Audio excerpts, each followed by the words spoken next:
As Catholics, we believe that God created everything out of nothing. But how he did that is subject of intense debate among Catholics. We'll talk today with a proponent of the theory of intelligent design. Hello, I'm Eric Sammons, your host and editor-in-chief of Crisis Magazine. Before we get started, I should encourage people to hit that like button, subscribe to the channel, let other people know about it. Also, you can follow us on social media at Crisis Mag. We're at all the various social media channels. And this month, we are asking people for donations. We only do this twice a year, and we're doing our springtime. So just go to crisismagazine.com/donate.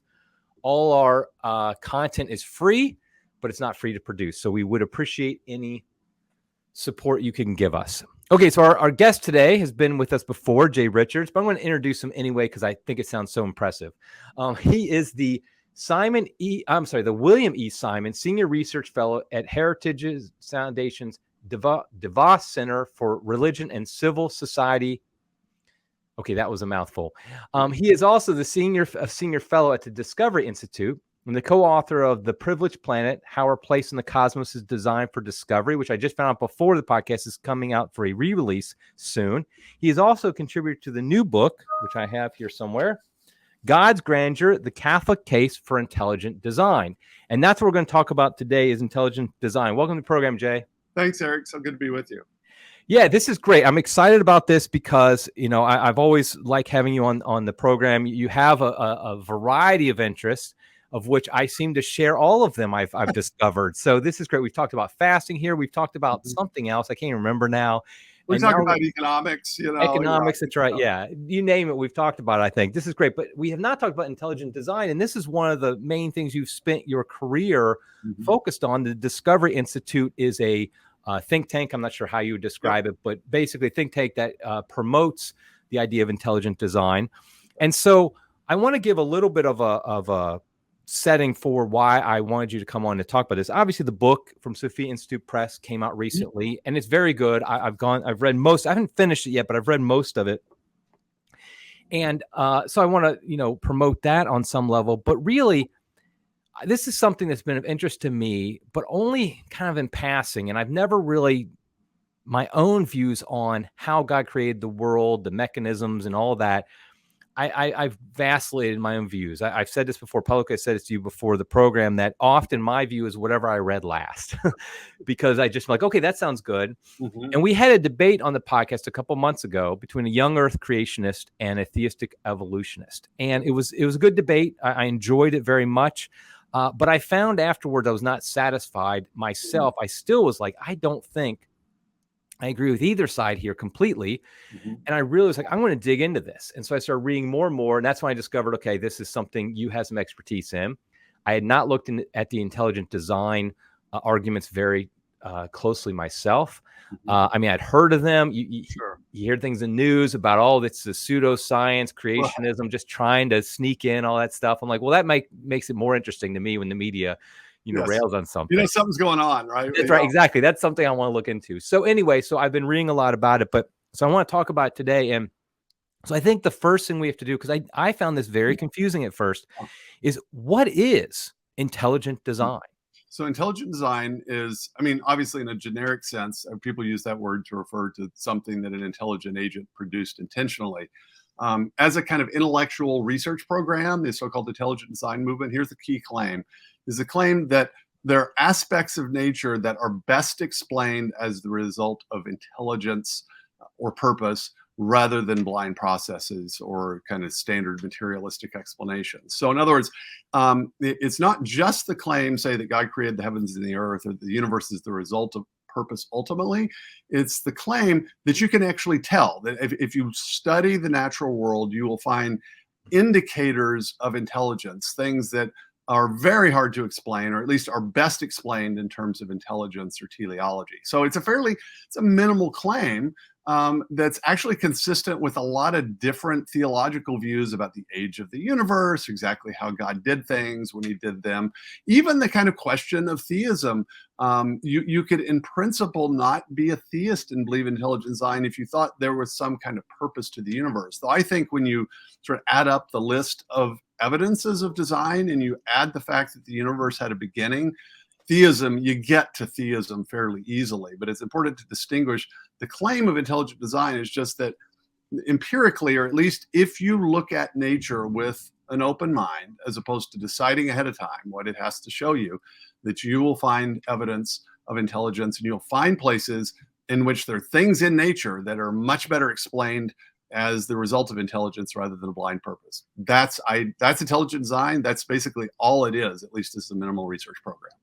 Right. So I like that point that the minimal, what you kind of have to believe in intelligent design, that there is some designer who has an intelligence. Yes. And therefore, I mean, that designer could be God as the Christian God, so to speak. It could be aliens. Of course, that might just push back. Yeah. Design the aliens or something like that. Say that. Right. You could say that. So if we're just looking at the bacterial flagellum, right, you could sort of say, okay, look, this looks like something that requires foresight to put a system like this together. We could show you that the Darwinian mechanism doesn't have foresight, so it's unlikely to have produced this.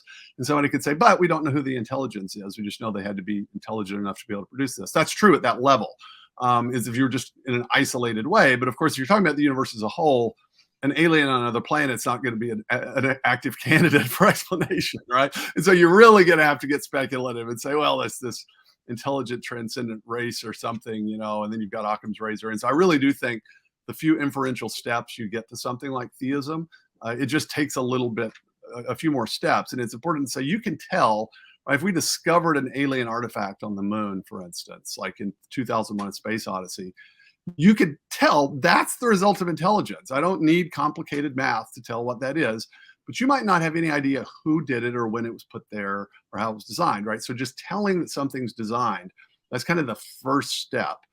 Making an argument that its design is a better explanation than the alternatives.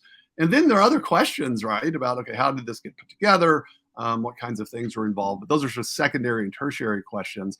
And honestly, just kind of establishing that design is a legitimate explanation in nature and even in science, which is very controversial, that's a big bite to chew off. And that's why it's so controversial. And so people are perfectly happy. Look, materialists are perfectly happy with Christians and Catholics and say, well, I think God created the world, and of course, God's responsible for everything. But you can't really tell. So all the kind of materialistic explanations, they still get all the explanatory power. And I'm just going to claim that back here secretly God created it. They're happy to let us do that, right? Because they get all the cognitive and explanatory power. They explain reality, and we get to have a private belief. Intelligent design just says, no, yeah, actually, if you look at nature, materialism doesn't do a good job of explaining it. And so that, for materialists, and frankly, for people that have kind of compromised with the materialistic worldview, that seems like you're violating their space. It's like, no, sorry, we get nature.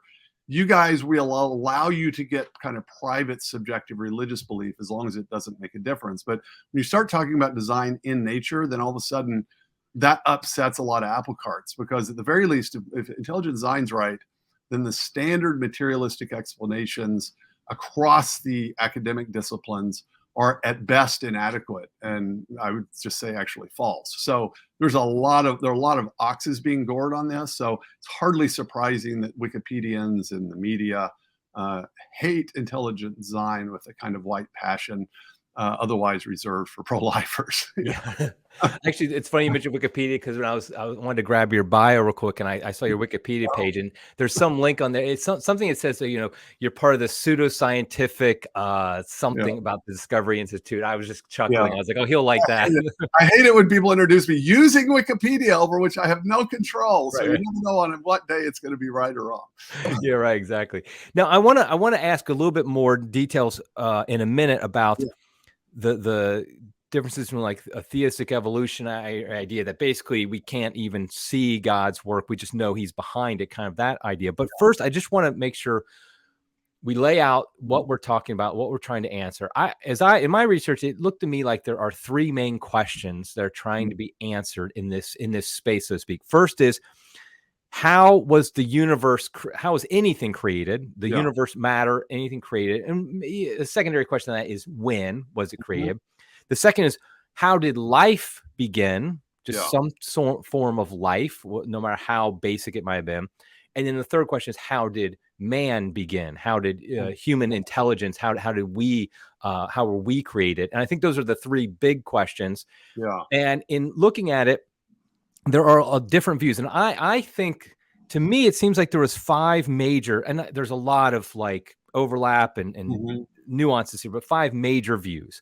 And that was the young Earth creationist, people who would say that the Earth was created probably less than around 6,000 years ago in 6 24-hour days. Right. The second would be the old Earth creationists, who would be close to creationists in the sense of following the text of Genesis 1 and 2, but they would say that, like, for example, days might be thousands of years or millions of years. So right. Long epochs. Yeah. Yeah, exactly. Then you have the intelligent design. You also have what I called the theistic evolutionists, which would basically accept in general most of the findings of Darwinian evolution, or at least neo-Darwinian evolutionists, but they would say God is behind it ultimately. And then you have your atheistic evolutionist, who obviously just accept Darwinian, neo-Darwinian evolutionists, and they don't think there's anything behind it. It's all by random chance and whatnot. And those, like I said, there's overlap, there's nuances within them, but those seem to be is that correct, that those are the basic five categories? I think so. Of course, within all of those, there are going to be variations. And so you can see how intelligent design is in some ways kind of the odd one out in that taxonomy, because it's not asking the question primarily sort of how old the universe is. It's asking about how do we rigorously detect and confirm the artifacts of intelligence, that is, the signs of intelligence within the natural world. And so ID tends to use a lot of information theory because we think that's actually a really good tool for doing that. But what that means is that as long as you think intelligence does real work in the world, then you could say, look, whatever the kind of age of the universe is, you might be an old Earth creationist, even a theistic evolutionist or young Earth creationist. You think intelligence makes a difference, you're an intelligent design theorist. That's all ID is. Okay. Yeah, I kind of thought that like ID did seem to be a little bit outside of it, and kind of was for multiple types of these categories, kind of fell into multiple types. But I guess my question then is, how does, like, so your typical person who is an ID, ID proponent like you or something like that, do they typically believe like the universe is 13? I think the most common scientific idea is that, or by most scientists, is that the universe, for example, is about 13 billion years old. Would the typical ID proponent be like, yeah, that's fine, I have no problem with that, that does seem to be what the evidence points to? Or would they be more suspicious of something like that? I would honestly say it's a bit of a mix. I would say probably the vast majority of people you would associate with the intelligent design movement actually accept the kind of standard geological and cosmic ages. So in the Privileged Planet, for instance, we make very specific arguments from Big Bang cosmology. We think it has strong theistic implications, for instance, and fine-tuning arguments that assume the kind of standard cosmological ages. But you also even have some people like Mike Behe, interestingly, who at least in principle affirms universal common ancestry, because really Darwinism has two claims. There's the claim about ancestry, and then there's the claim about the mechanism. And so Neo-Darwinism at least says the primary mechanism that produces these kind of things that look designed, this adaptive complexity, the primary mechanism is natural selection acting on random genetic mutations. And so those are separate questions. And so you might think, okay, I think there's good evidence for common ancestry. I just don't think the Darwinian explanation explains very much. That is Michael Behe's position, for instance. I'm more skeptical of some of the overweening claims about universal common ancestry, but I don't think that's kind of the key issue. Because I honestly think, look, God could have created the world in which he made every individual species directly from nothing. He could have created it in a different way. The key question is there evidence? For me as a Catholic, was God really doing something, right? Did he actually do something? And secondly, is it detectable? Can you actually tell? Does God leave his fingerprints on the evidence, is the way I would put it as a Catholic.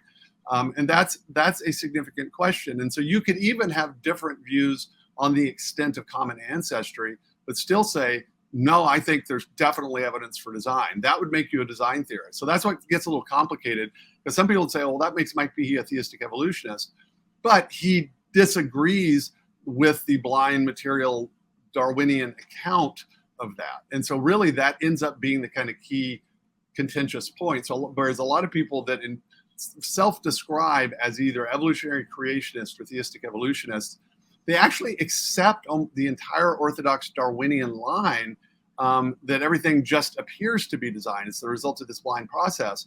To which I say, okay, that's first of all, what's the evidence for the Darwinian mechanism? Does it really explain that? And two, what are you saying exactly? Are you saying that something, it just appears to be a blind process, but it's really designed? Or are you granting that it's actually an undirected process, right? Which actually there's some Catholic theistic evolutionists that do that. They say, yeah, I accept sort of randomness here. And then you're in a logical problem because you're saying God is directing an undirected process, which just isn't a logical possibility. So whatever's true, I'm quite certain that you can't have a directed process that's also undirected. And very often, because of the desire to paper over the difficulties with Darwinism and not to cause trouble, you'll get Christian academics that don't want to face that fact squarely, that Darwin, as he understood his theory and as the leading Darwinists understand their theory, they assume it, they mean it as a substitute for teleology and design. And so you can't just kind of easily baptize that without creating a lot of confusion, to say the least. Okay, so I want to delve into this a little bit more, devil's advocate a little bit about kind of more towards theistic evolution. Yep. Why isn't it plausible for a Catholic to believe that God started the whole process off, and he's the primary cause. Yeah. And then through secondary causes, all these different things happened. And even if they appear, even somebody who says they appear undirected, but they believe in God, and they say, there's a lot of things in life that appear that God isn't involved, yet we know on some level, because he's beyond what we know, our experience, he is directing it, although it appears undirected. How is that philosophically flawed to believe that? It's a great question. And so I could frame this so that I would say it's logically coherent. That's a separate question from whether I think it's true, right? But if what you're saying is that just as, things that appear to not have a purpose, God, your actions, God can direct in a secondary way as a free being, right? I can do things and I intend to do it. And then God is also working through it. So we believe as Catholic, God, as you said, works through secondary causes. And so he does that with natural laws. It's a real law. It's a real property that he gives to the world, but it also sort of fulfills his purposes. So the idea is extend that kind of explanation to random mutations and natural selection. Okay, so now it actually all comes down to the definition of random at this point, right? And so that is why I have a 7,000 word chapter in God's Grandeur nailing this down. It all hinges on that single word random. So does random just mean it's like statistically one event is likely as the other, and so it can appear to be purposeless or just a mere statistical probability, but really be purposeful? Or does random mean undirected? Okay, now to figure out, okay, what does the theory claim? And so you'll have Catholic theistic evolutionists like Stephen Barr who insists, oh no, it's just a statistical claim. That's all it is. And so God could still really be directing these things, right? So there's just no problem. Let's not talk about it. You people are crazy that want to debate Darwinism. That's literally what happens. I've had this conversation with him. He will not even actually look at the evidence because he's certain it's true. He's a physicist, but he knows it's true because his biology colleagues told him that. And so I say, okay, but is that what Darwin understood the theory to be saying? Is that what all Darwinists, that like the leading Darwinists, they have the right to their own theory. Let's look and see what they say. And let's look at what the word random means in the dictionary. Well, the primary meaning of the word is not that subtle statistical definition. It's not directed. It's not purposeful. That's what every Darwinist understands it to be. It's what Darwin wrote The Origin of Species for. He said, no, it's not directed. It's not, things aren't created. They're the result of this blind process. People have Darwin fish on their cars, not Newton fish, because that's how they understand the theory, right? So at the very least, you're involved in a massive campaign of equivocation to avoid offending Darwinists, at the least, right? Now, is it a logical possibility that God could be using these processes behind the scenes so that it doesn't look like it? Yes. Is that likely?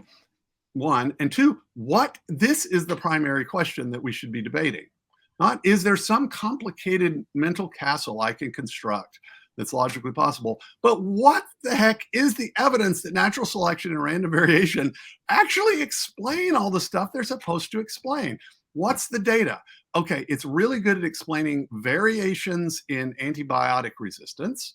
It's really good at explaining variations in finch beak thickness on the Galapagos Islands inside a single species. I'm sorry, it's the same bird on different islands that are isolated.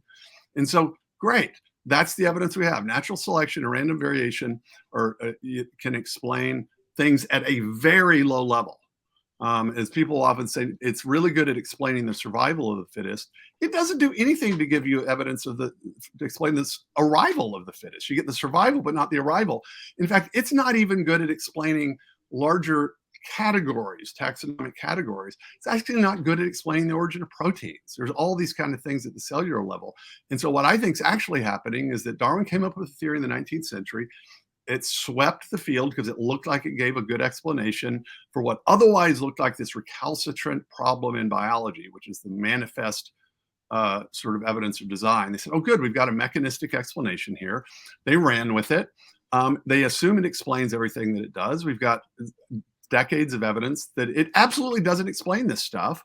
And instead of rethinking it and saying, actually, this is a very narrow, modest explanatory tool. They want to insist that it explains everything. And then some intellectual Catholics and Protestants get together and come up with this thing where they've come up with a system to just accommodate it rather than looking at the evidence. But that is an empirical question. And that's what's sort of frustrating about the debate, is that there are too many Catholic academics wanting to capitulate to the theory and come up with a theological way of framing it, that it's possible that God could still be secretly back there doing something, rather than actually looking at the evidence. Why are they doing that? I'll tell you exactly why I think they're doing it. They don't want to cause trouble, or they don't actually even know what the evidence says. And that's why I spent 2 decades talking about this. And what does that result in? It results in an overwhelmingly materialistic explanation completely winning the day when it does not deserve to. Which is what's actually happened. And so that's why I actually think digging down into the empirical details for the explanatory power of the Darwinian mechanism is so important. And I just, frankly, I don't have patience for intellectual strategies that are designed to avoid conflict rather than clear thinking, which is what I think the general kind of theistic evolutionary strategy is. I think it's just a strategy to avoid conflict. But the strategy is mostly capitulating to people that, first of all, I think are wrong on the evidence, and two, are contributing to an overwhelmingly kind of materialistic academy that's a bad thing. So that's a long answer, but you know, no, that's good. And I'm glad you brought up Stephen Barr, because his book, Ancient Faith and Modern Physics, is excellent. I love it.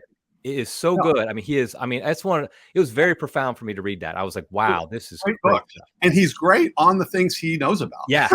And then it was funny because then I love that book so much. But then I was reading something I think he wrote in First Things or something years ago, where he was doing this definition that's with random. And I was kind of like, it doesn't really, I mean, I'm always about, like, you take what the person, the school says, and you take them at their word. You're like, okay, what they're saying is what they mean.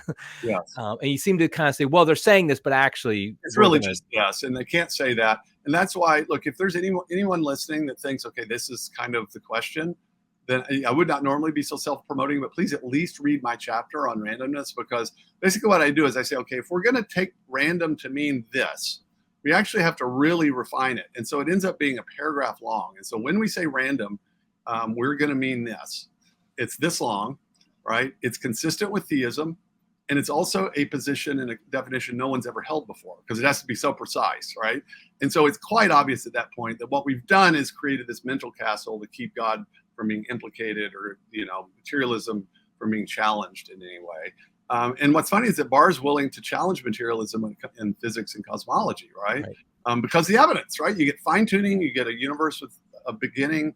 I'm sorry, materialism has a hard time with that. But then, it's like, frankly, the social cost of challenging materialism in cosmology is not nearly as high as it is in biology.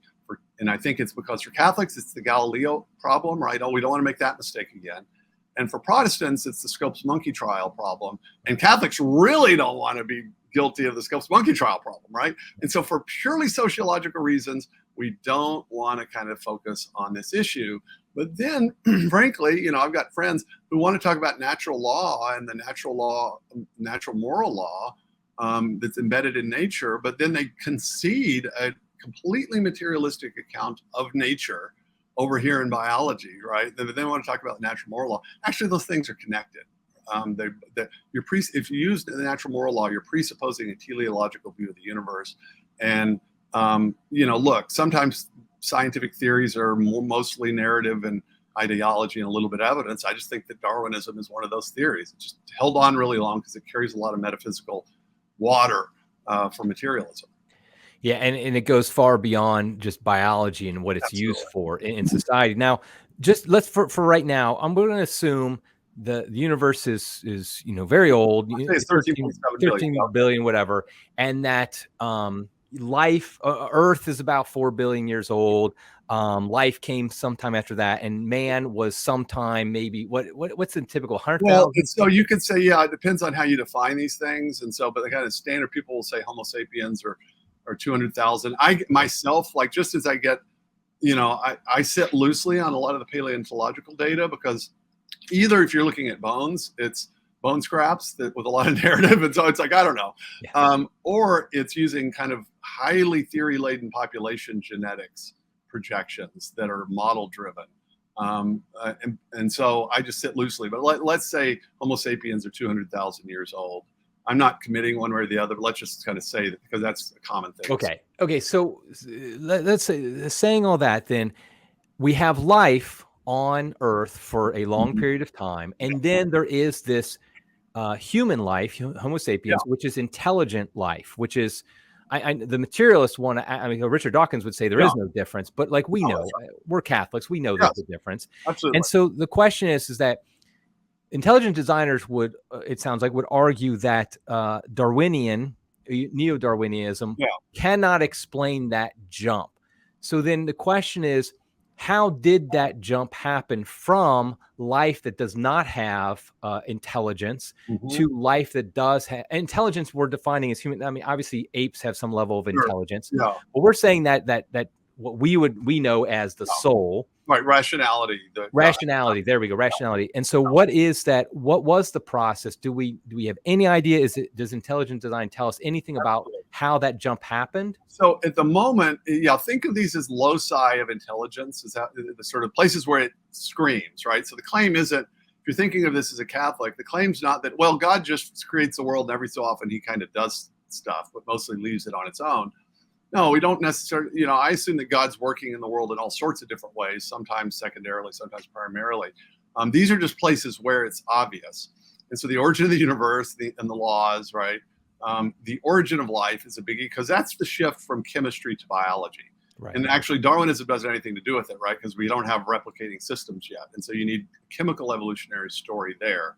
That is a massive chasm. My friend and colleague Steve Meyer has written about this in Signature in the Cell. It's like, okay, where do you get the origin of life question? And then once you have replicating systems, in principle, the Darwinian explanation is relevant. So then you have to talk about the evidence for the Darwinian explanation. If you have life, somewhere there you get intelligence, right? You get consciousness, you get agency. And that itself is another thing that it's just very resistant to materialistic explanation. So really what consistent materialists say is that, well, it doesn't exist, basically, right? It's an illusion. You're not really there. You're not really an agent. But of course, then you say, okay, who's the illusion on, right? I mean, who's being fooled? To me, this is just the logic of materialism, which can't have teleology in the universe or in human persons. And to me, if materialism can't explain that I exist, if it's incompatible with my existence, well, that's the best possible argument I can think of against materialism. That's like, thank you. You have it if you want it. That's a stupid theory. And so that's why I just think materialism is like the last thing I'm going to believe, because it's going to have to be me that believes it. And so any theory that's going to be plausible and not self-refuting and self-stultifying is going to have to be a theory consistent with my existence, right, to be able to persuade me. And so I don't think people realize that if they think persons exist, they probably aren't materialists, or they don't realize they shouldn't be materialists. And so that's why, if you notice, like you look at the ID literature, there's a lot of work focused on the origin of the universe, the origin of life, the origin of complex systems, whether they're cells or animal body plans, and then the origin of mind and of human persons. And those are different jurisdictions. You'll get a biologist, a cosmologist, an astronomer, a neuroscientist, kind of in those areas. Now, coming from a different angle from the typical young Earth creation, something like Yes. that, our assumptions in our last scenario that we just talked about were that they're like, for example, apes and monkeys, something like that. Some human hominid type creatures are walking around, and then at some point, two of them at least all of a sudden have what we would call a soul.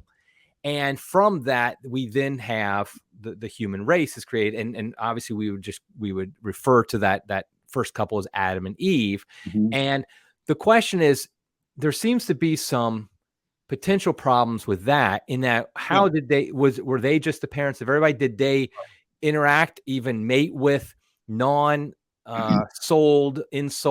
hominids? I mean, there's all these issues there. Absolutely. And that doesn't really hinge on, that's a question for everyone except for kind of strict theistic evolutionists, honestly.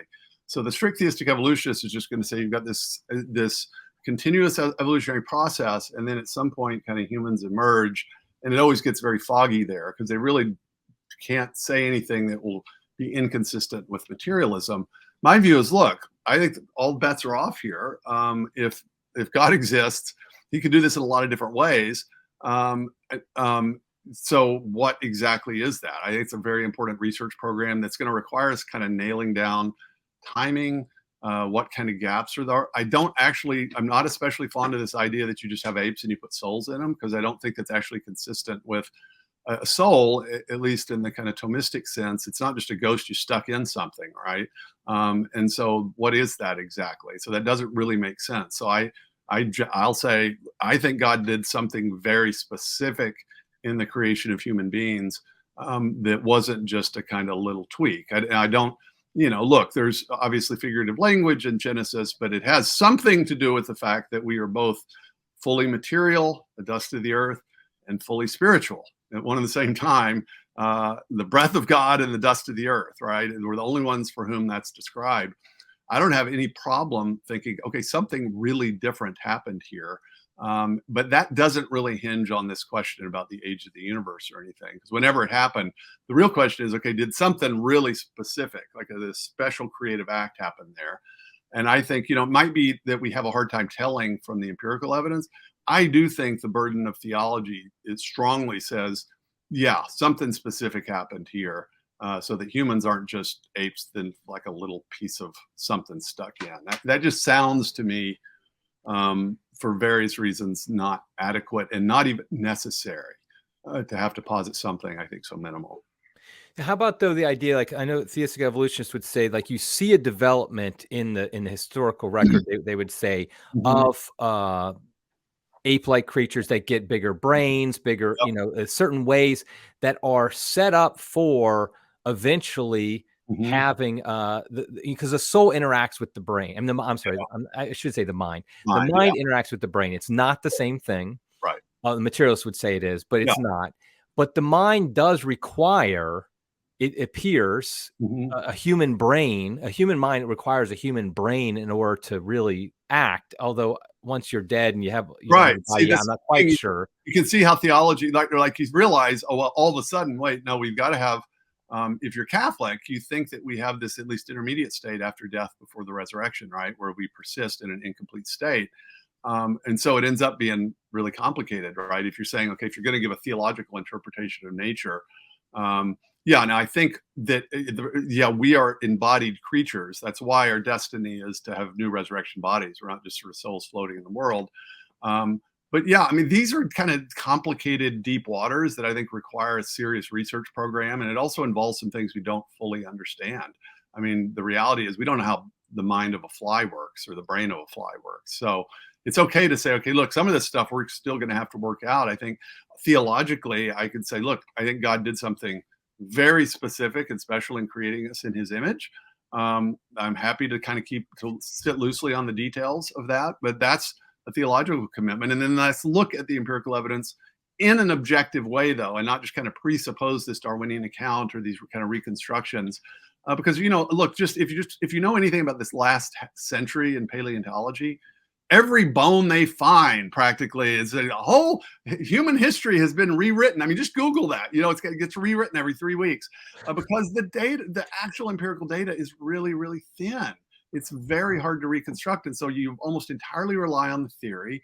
I can remember as a kid being taught that Neanderthals were a different species, right? Well, I did 23andMe, and guess what? I have an unusual amount of Neanderthal DNA in me. They're humans, right? They just got a different morphologies. And so I just think that is a sort of mess. And it's honestly why I don't tend to rest any of my arguments on this stuff on the details of paleontology. I just think it's a messy science compared to something like chemistry. Yeah. Have you read William Craig's book, recent book on Quest for the Historical Atom? Absolutely, yeah. It was fascinating, but I did come away a little bit like they're just kind of guessing on a lot of this stuff. I mean, I just felt like he just, for people who haven't read the book, he basically has it's actually a fascinating book. He's a great Protestant biblical scholar, and he's got the first section's kind of like biblical, theological. Who is Adam, and then the second part is the scientific, like who actually was Adam, where did he originate, things like that. And I found it very interesting to read and to speculate. Absolutely. And he's he's a philosopher and a theologian, and so I think he's just what he's trying to do is say, look, how much of this kind of standard account could we accommodate and still be sort of small O Orthodox Christians? And he argues that, yeah, we can accommodate a lot. And so I think he's conceding a lot to the field, and I don't know how much if like you really nailed him down. Did you actually think this is true, or are you just sort of conceding it for sake of argument? It's just that I just think that field is very, very messy. And so you've got fields like chemistry that, yeah, there's a theory involved, but it is a complete science. The periodic table of elements well understood. We know what's going on. It's not theory laden in the same way that paleontology is, where it's like 99% narrative and theoretical assumptions. And then you got some strata and a few bones that you found, and you're trying to kind of piece them together. But even where you decide to put them is mostly dependent upon the theory. And so that's just why it's like, okay, yeah, I'm glad I'm not in that field, because I feel like it's almost all questions. Yeah. And so we've talked a lot about kind of some issues with obviously materialistic evolution, atheistic evolutionists, and also theistic evolutionists. But I want to talk a little bit about also like young Earth creationists. Because I know a number of people in our audience are young Earth creationists. I've seen that from previous things we've done.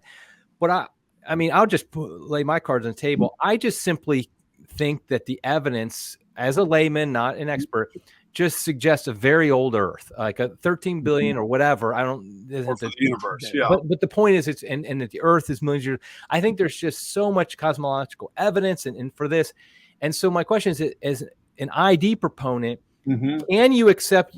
Can you also be young Earth creationist, or do you really have a criticism because are they rejecting certain science that is established? Yeah. What do you think? Well, so I would say yes, in principle, if you think there's evidence of design in the universe, then that actually does make you an intelligent. Welcome to the club, right? So you're an ID theorist. On the other hand, I think there's lots of evidence for design that you actually really only have access to based upon the kind of standard conclusions of cosmology. So for instance, the evidence from Big Bang cosmology, the evidence of the fine tuning of the fundamental constants, the initial conditions, the fundamental constants, the forces, all these things, that only really makes sense given kind of contemporary cosmology. That is really strong evidence for design. Moreover, the key question, if you want to know if the universe exists on its own or not, is did it have a beginning? And so if the universe has an age, whatever the age is, it has an age. That means it had a beginning, which means, look, everything that begins to exist must have a cause for its existence. It can't be self-existent. And so if the universe began to exist, it does not explain itself. So that is huge. And so what about this question? Now, I think God could have created the universe instantly. I think he could have said, I'm going to do 6 24-hour days.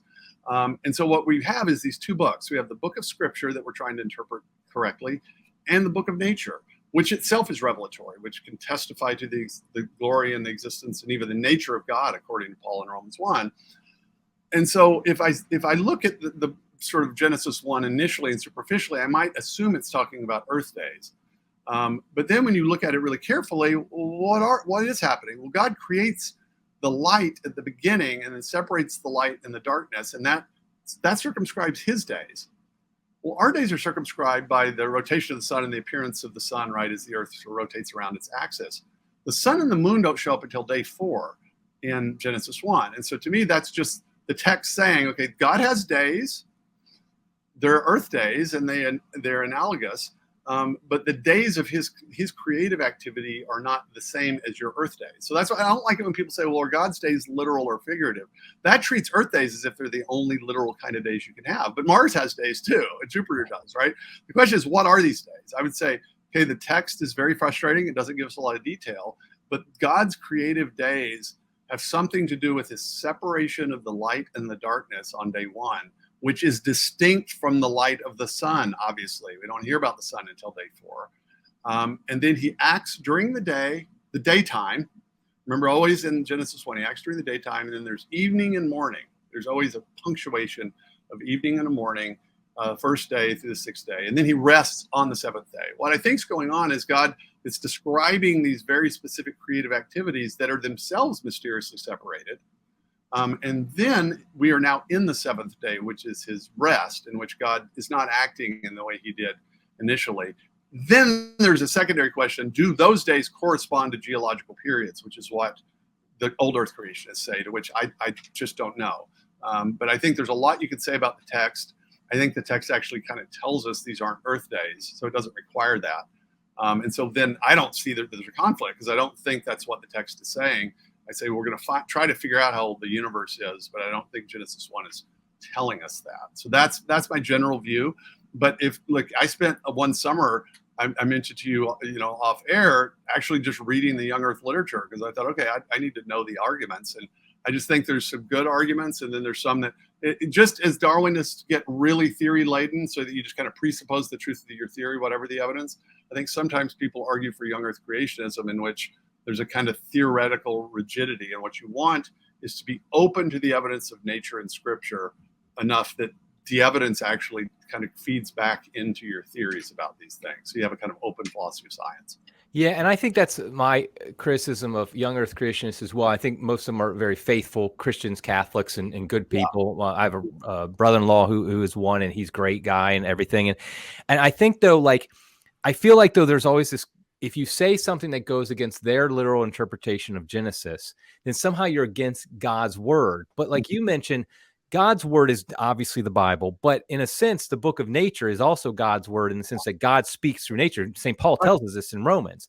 Right. And so I don't know about you, but I do get how materialistic Darwinian evolution, that undermines Christian belief. Yeah. I mean, but to me, when I read about the Big Bang and about the age of the universe and how these things, I'm just like, wow. That is really cool. That makes me more believe in God than anything else, because it's so incredible. Like this whole idea of time started. I mean, the idea, because Big Bang's not just that space started, but that time started. That's right. That's exactly what Genesis says. In the beginning, that's right, God created the heavens and the earth. And this is Augustine's Confessions, that God created time itself. And also, we didn't even imagine in the 19th century that there could be direct empirical evidence that the universe had a beginning. The 19th century, everyone just kind of said, well, so far as we could tell, it's always been here. Nobody knew that, well, the whole darn thing's expanding, right, from a moment in the finite past. And we discovered that it wasn't people looking for evidence of that. It was actually Hubble accidentally looking at it, not really finding it, not liking it. That's an exciting story of the book of nature kind of striking back against materialism. And I should say, whatever your views on these things, if you're teaching children and you're homeschoolers, we homeschooled our kids mostly, be careful about the things you teach them, both on the one hand, that you don't compromise their sort of intellectual life, but also that you don't teach them something that's brittle, so that it's very easily refuted. So if you give them a far-fetched argument, I can tell you that the halls of the atheists are filled with people who are raised very often in Christian fundamentalist homes, but sometimes conservative Catholic homes, in which their parents, rather than inoculating them, they quarantined them. And so the kids get off to university. The very first class they have, it's like, okay, this is an argument I had never heard before. It's much more plausible than this thing my parents were telling me. That is also corrosive to faith. You want to inoculate your kids against bad ideas and arm them with good arguments. So they get off to college and they're like, this is kind of B-rate stuff compared to the stuff I was getting before. Yeah, and you see, like here in Cincinnati, there's the Creation Museum, which has this idea that the dinosaurs roamed the earth with men. They were on the ark and things like that. Which really, I'm sorry, but that's not going to work. I mean, it's very easily refuted. And exactly what you said. In fact, it was funny when I started really looking into this a couple of months ago. I texted my adult children. I was like, oh, by the way, what do you guys think about like creation world stuff, like how old the universe is, like that? I was like, what? Because I was kind of like, what did we teach them? Because like, my own views have changed. And I was very happy that they kind of were like, they took a somewhat ID view, even though I'd never realized this. They were like, yeah, we definitely know God created everything and he designed things. We don't really care that much or even know that much, all the details, but we're like, we know the universe can be billions of years old, and that doesn't go against, an intelligent designer. We also know that man is different than apes fundamentally. That's the key thing, right? And look, people don't have to, you can be, a bushman, right, in the 5th century and in Africa, and that humans are different from apes, right? It's like, this is just a common sense deliverance. And only modern PhDs don't know that. It takes a PhD not to know that. Right. You also know that there are boys and girls, and the boys aren't girls and girls aren't boys. That's right. So I always want to remember there's a kind of common sense deliverance of these things. And part of what we have to do as intellectuals is account for stuff that people actually already know. Right. Sometimes correct things that they think they know that they don't know. But there are, frankly, look, there's a bunch of deliverances of both moral and kind of empirical knowledge that pretty much everybody has. And if a theory tells you that you're basically a monkey, or that you're almost like a roundworm because you share a lot of its DNA, or that you don't exist, that's just good evidence not to believe the theory, right? Because that's crazy. Yeah, your instinct just tells you that. Yeah. Okay, we're gonna, we could do this for hours, but I'm thinking we're gonna start to wrap it here pretty soon. But I want you to talk a little bit about this book, God's Grandeur: The Catholic Case for Intelligent Design. I just did tell people it's grouped into 3 categories: it's science, philosophy, and theology.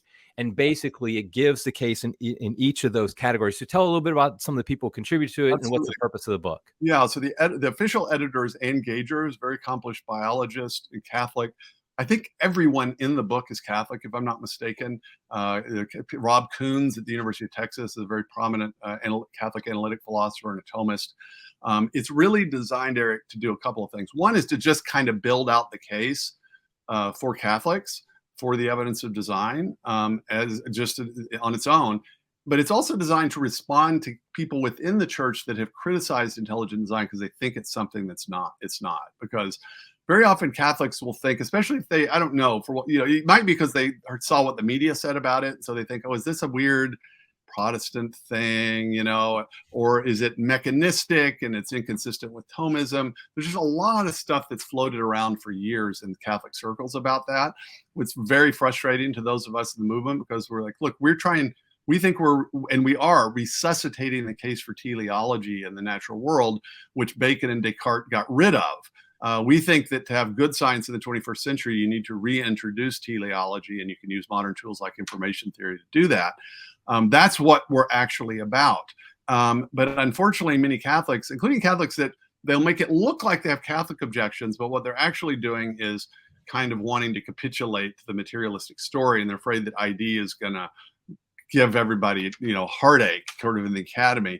And so the book is really designed to do that. And so that's why we feel like, look, there's a philosophical case, there's a theological case, and then there's a scientific case. And so that's why we sort of divided that up. And then I'm sort of at the end, because even though I'm talking about randomness, which is this question in Darwinism, it's actually a really kind of difficult philosophical question. But it's great. I mean, and so there are priests, there are physicists, there are philosophers, there are biologists in the book. And it's nice. I mean, this is actually a labor of love for a number of people over several years, and COVID slowed it down. And so it's really nice to have it come together. So if you're a Catholic and you're interested in intelligent design, you want to kind of, okay, how do I get into this and introduce myself to the topic? God's Grandeur is the perfect book for that. Yeah, it really is. I mean, because it does cover all the different subjects. There's a couple different crisis writers. In fact, crisis editor, contributing editor Anthony Esselin wraps it all up at the end, as only he can do. Yeah, exactly. It's fantastic. I just read it again last week. It's so good.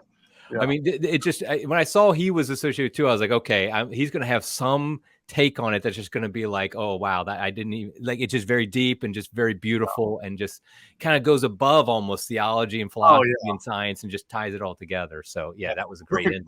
Perfect bow at the end. Yeah, right, exactly. So okay, and like I said, I want to do this for 3 more hours, but we won't. So I just encourage people to get the book, Intelligent Design.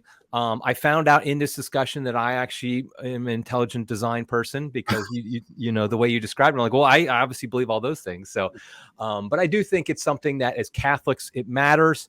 My personal opinion is that, you know, the main attack is from the materialistic Darwinian evolutionist types who are undermining the faith.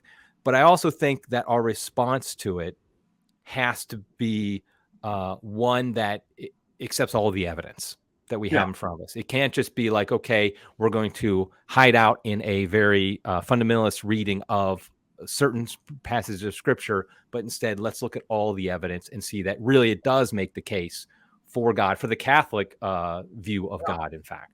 Yeah, absolutely. And that's always the trick, whether you're dealing with interpretation of scripture or the book of nature, is there's the interpretive problem, right? And so the scientists get the interpretation of the evidence wrong too. And so the trick is, what does the evidence itself say? And let's be open to it, whatever it is. Right, exactly. Okay, well, we'll wrap it up here. I appreciate you being on the program, Jay, very much. And I'm sure I will have you back sometime when I discover you're also an expert in some other field I'm interested in. So you're a man of many talents. So thanks so much, Eric. Okay, great. Until next time, everybody, God luck.